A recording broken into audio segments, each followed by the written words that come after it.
Welcome all. Today's topic is past simple tense. My name is Deepesh and let's start. आज अपन सीखेंगे past simple tense कैसे कैसे use किया जाता है। इसको इंडेफिनिट टेंस भी बोलते हैं, सिंपल को इंडेफिनिट भी बोलते हैं।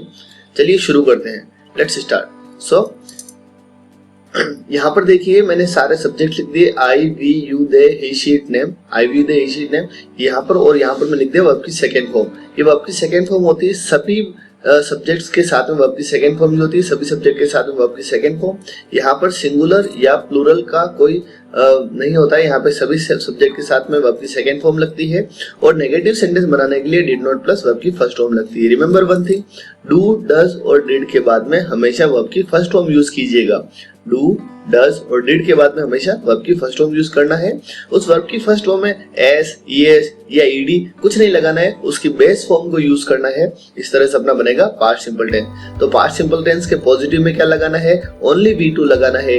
नेगेटिव में क्या लगाना है, डिड नॉट प्लस V1 लगाना है। चलिए इंटरोगेटिव की बात करते हैं। इंटरोगेटिव कौन सा होता है, जिसमें क्वेश्चन पूछते हैं। ये जो हेल्पिंग वर्ब है डिड, ये कहाँ आ जाएगा, यहाँ पर आगे आ जाएगा। यानी कि सबसे पहले डिड लगाएंगे, फिर सब्जेक्ट लगाएंगे, फिर वर्ब की फर्स्ट फॉर्म लगाएंगे। रिमेंबर वर्ब की सेकंड फॉर्म नहीं लगाएंगे, वर्ब की फर्स्ट फॉर्म लगाएंगे, क्योंकि मैंने जैसा बताया डू डज और डिड के बाद हमेशा वर्ब की कौन सी फॉर्म लगती है, वर्ब की फर्स्ट फॉर्म लगती है। इसलिए डिड से शुरू होगा तो भी वर्ब की फर्स्ट फॉर्म ही लगेगी और क्वेश्चन मार्क लगेगा। ये हो गया अपना इंटरोगेटिव सेंटेंस। इंटरोगेटिव में मतलब क्या होता है, जब क्वेश्चन पूछ रहे होते हैं, ठीक है।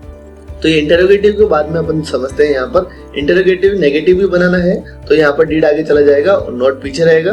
और WH वर्ड के साथ में अगर सेंटेंस बनाना है तो सबसे पहले सेंटेंस की शुरुआत किससे करेंगे, WH वर्ड के साथ करेंगे। उसके बाद क्या लगाएंगे, हेल्पिंग वर्ब लगाएंगे। कोई भी इंटरोगेटिव सेंटेंस हो, कोई भी टेंस हो या फिर कोई भी सेंटेंस का स्ट्रक्चर हो, अगर उसकी हेल्पिंग वर्ब सब्जेक्ट से आगे है तभी वो इंटरोगेटिव कहलाएगा, अदरवाइज वो इंटरोगेटिव नहीं कहलाएगा। इंटरोगेटिव सेंटेंस का मीन्स ही यही है कि उसकी हेल्पिंग वर्ब आगे होगी तभी वो क्वेश्चन मार्क लगाएगा, अदरवाइज वो सेंटेंस रॉन्ग हो जाएगा। यानी कि इंटरोगेटिव बनाना है तो मुझे डिड आगे ही लिखना पड़ेगा, ठीक है। चलिए आगे देखते हैं। तो डिड अपन ने यहाँ पर लगा दिया, WH वर्ड यहाँ पर है। तो सबसे पहले अगर इंटरोगेटिव नेगेटिव बनाना तो WH वर्ड लगाएंगे, डिड लगाएंगे, सब्जेक्ट लगाएंगे, फिर वर्ब की फर्स्ट फॉर्म और क्वेश्चन मार्क। चलिए यहाँ पर कुछ सेंटेंस को अपन समझते हैं कैसे कैसे सेंटेंस होता है। तो यहाँ पर मैं थोड़ा जूम और कर लेता हूँ। सेंटेंस अपना ये बन गया है, देखिए, रोहन दिल्ली गया, रोहन वेंट टू दिल्ली। देखो गया यानी जाने को क्या बोलते हैं, इंग्लिश में गो बोलते हैं। गो की सेकंड फॉर्म क्या है, वेंट। तो मैंने यहाँ पे क्या लिख दिया, रोहन वेंट टू दिल्ली। क्या लिख दिया, रोहन वेंट टू दिल्ली। मैंने यहाँ पर वर्ब की फर्स्ट फॉर्म गो की सेकंड फॉर्म मैंने लिखी है वेंट टू दिल्ली। रोहन दिल्ली गया तो क्या लिख दिया, रोहन वेंट टू दिल्ली। अगर मुझे इसका नेगेटिव बनाना है कि रोहन दिल्ली नहीं गया तो सेंटेंस बन जाएगा Rohan did not go to Delhi. क्या बन जाएगा, Rohan did not go to Delhi. Did not plus go, यहाँ पर देखिए मैंने जीओ गो लिखा है, वर्ब की फर्स्ट फॉर्म लिखी है। तो यहाँ पर देखिए अगर इंटरोगेटिव बनाना है, क्या रोहन दिल्ली गया, तो लिखेंगे डिड सबसे पहले लिखेंगे। जैसा कि मैंने यहाँ पर बताया कि डिड सबसे पहले आ जाएगा। जब भी अपन को इंटरोगेटिव सेंटेंस बनाना है तो वी यूज डिड फर्स्ट, ठीक है, उसके बाद सब्जेक्ट यूज करते हैं। तो did Rohan go to Delhi, question mark. Question mark लगाना नहीं भूले, इंटरोगेटिव का मीन्स क्या होता है, क्वेश्चन मार्क होता है। Did Rohan go to Delhi, क्या रोहन दिल्ली गया, क्या रोहन दिल्ली गया था, ठीक है। तो ये सेंटेंस अपना हो गया इंटरोगेटिव। इंटरोगेटिव नेगेटिव को समझ लीजिए, इसका हिंदी होता है क्या रोहन दिल्ली नहीं गया। Did Rohan not go to Delhi, did Rohan not go to Delhi. जैसा कि मैंने बताया ये डिड अपना सबसे पहले आ गया, डिड फिर सब्जेक्ट फिर ये नोट। ये जो नोट है इसको अपन डिड के साथ में मिलाकर भी लगा सकते हैं। ये बन जाएगा didn't Rohan go to Delhi या फिर didn't Rohan go to Delhi और क्वेश्चन मार्क, क्या रोहन दिल्ली नहीं गया था। यहाँ पर देखिए इसका मतलब क्या है, क्या रोहन दिल्ली गया, यहाँ पे क्या हो गया, क्या रोहन दिल्ली नहीं गया था। समझ में आ रहा है। यहाँ पर देख लीजिए WH वर्ड लगाना है तो WH वर्ड में क्या करना है, सबसे पहले अपन को WH वर्ड यूज करना है। देखिए मैंने यहाँ पर Y यूज किया है, उसके बाद मैंने डिड यूज किया है और नेम की जगह मैंने क्या यूज किया है, रोहन यूज किया है। तो why did Rohan go to Delhi, why मतलब क्यों होता है, तो रोहन दिल्ली क्यों गया, क्वेश्चन क्या बन गया, रोहन दिल्ली क्यों गया। अगर मुझे इसी जगह बनना है, इस WH वर्ड में से और भी बना सकता हूँ, where did Rohan go, where did फिर रोहन गो, रोहन कहाँ गया। How did Rohan go to Delhi, Rohan Delhi कैसे गया, ठीक है। तो when did Rohan go to Delhi, Rohan Delhi कब गया। तो ये सारे सेंटेंस आप WH में बना सकते हैं। यहाँ पर एक बार इस चीज को समझ लीजिए, अगर आपको विच यूज करना है WH वर्ड के अंदर, विच यूज करना है तो अपन क्या यूज करेंगे, पहले विच यूज करेंगे, फिर उसके बाद नाउन अपन को लगाना है, उसके बाद डिड लगाना है, फिर सब्जेक्ट आएगा, फिर वर्ब की फर्स्ट फॉर्म और फिर क्वेश्चन मार्क यहाँ पर आएगा। समझ पा रहे हैं आप मुझे। तो ये सारा सीन यहाँ पर चलने वाला है। तो डिड विच, जैसे मुझे एग्जांपल बोलना है, तुमने कल कौन सी कार खरीदी, तो विच कार, यहाँ पर क्या लिखूंगा, क्वेश्चन में क्या लिखूंगा, car. Which car did you buy yesterday, question mark, क्या सेंटेंस बन गया, विच कार, यहाँ पे कार आ जाएगा, which car did you buy yesterday, which car did you buy yesterday, अब की फर्स्ट फॉर्म लगाई मैंने बाय और क्वेश्चन मार्क यहाँ पर लग जाएगा। तो ये हो गया अपना इंटरोगेटिव सेंटेंस। तो एक बार कुछ और नई सेंटेंस को समझ लेते हैं तो अपना थोड़ा इजी हो जाएगा। तो मैंने यहाँ पर देखिए सेंटेंस क्या लगाया, उसने एक नई कार खरीदी, he bought a new car, he bought a new car, उसने नई कार खरीदी। bought यहाँ पर वर्ब की सेकंड फॉर्म है, जैसा कि मैंने बताया पॉजिटिव सेंटेंस में वर्ब की फर्स्ट फॉर्म सेकंड फॉर्म लगाना है।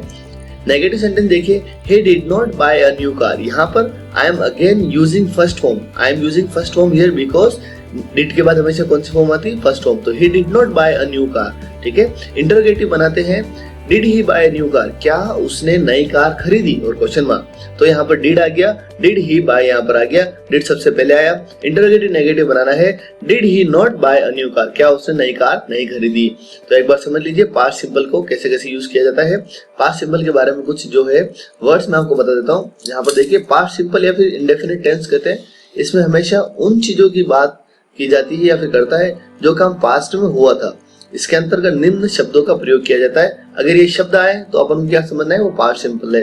Last year, last month, last week, last day, yesterday, yester night, yester night मतलब कल की रात, before a month, before a year, before a day, ठीक है, अगो, देन। अगर ये कोई भी वर्ड आ रहा है या फिर डे बिफोर यस्टरडे तो वो कौन सा टेंस कहलाएगा, पास्ट सिंपल कहलाएगा।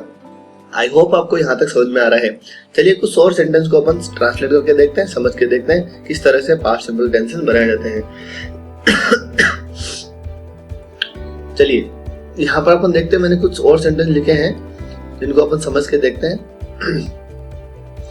यहाँ पर जो सेंटेंस लिखे हैं एक बार इनको देख लेते हैं अपन।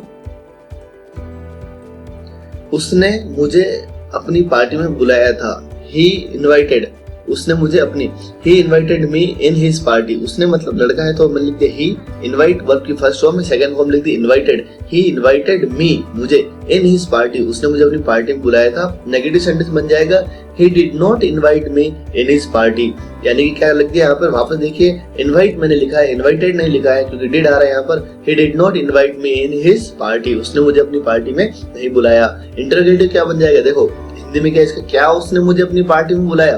अगर मुझे क्वेश्चन पूछना है तो सबसे पहले हेल्पिंग वर्ब लिखनी पड़ेगी, चाहे वो कोई सा भी टेंस हो। इंटरोगेटिव सेंटेंस का मतलब है उसकी हेल्पिंग वर्ब सबसे पहले लिखना है। तो मैंने लिख दिया did he invite me in his party, क्या उसने मुझे अपनी पार्टी में बुलाया, ठीक है, इस तरह सेंटेंस बन जाता है।